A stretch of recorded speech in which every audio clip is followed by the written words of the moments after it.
এ একটা পিঠাও ভালো হয় না কে বুড়ি বন বেশি জোর জোর আছে তাইতেই আর ভালো হবই কোন থেকে চুরির পিঠে ভালো আর বনি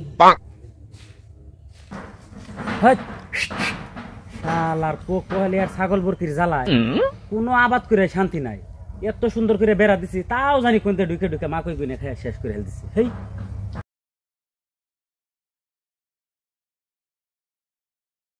ও মুস্কানের বাপ কি কও নও যাই তাড়াতাড়ি বাইতে বাহা পিঠা বানাইছি গরম গরম খায় নাও।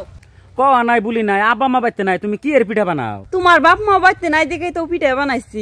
দেখো না বাইতে কিছু বানিয়ে হারাই না তোমার বাপ মায়ে বোন বাগনি গো আইনে খবর দে খাওয়ে শেষ দেয় তাইতে তোমার বাপ মায়ে যাওয়ার নগে নগে 1 কেজি চাল ভিজাইছিলেন সেই চালতে পিঠা বানাইছি নও তাড়াতাড়ি যাই খাইবে। আমার বাপ মায়ে যে পিঠা খাই হবো না সেই পিঠা আমি কেমন করে খাম রে? তুই এটা কেমনে করে ভাবলি? যা ওই পিঠার আমি মুখে দিম না। দেহ অমনে কর না ন যায় পিঠা গরম গরম বানিয়ে খাইবার চাইছি দুজনে খাইগে।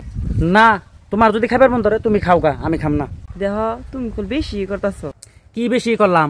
আমার বাপ মায়েরে যা দেই তোমার বাপ মায়েরে তাই দেই। আমি কোনো টাইমে কিন্তু তোমার বাপ মায়ের 2 নজরে দেখি না। আর তুমি আজকে সামান্য 2টা পিঠা বানাইছো তাও আমার বাপ মায়েরে তুই খাইবার কও ও পিঠা আমি খাম না। তোমার বাড়ির আব্বা মারে নিয়ে দিয়ে হোক। দেহ আমার ভুল হয়ে গেছে গা ন যা বাইতে যে আব্বা মারে ফোন করি গে আইলে তারপর ব্যক্তিতে মিলে দিলে পিঠা খাম নিয়ে আহ। হ্যাঁ ন দেখছেন প্রিয় দর্শক, মাইসে যে কয় পোলা ঠিক থাকলে পোলার বউ একলাই ঠিক হয়, কথাটা কিন্তু 100% সত্যি।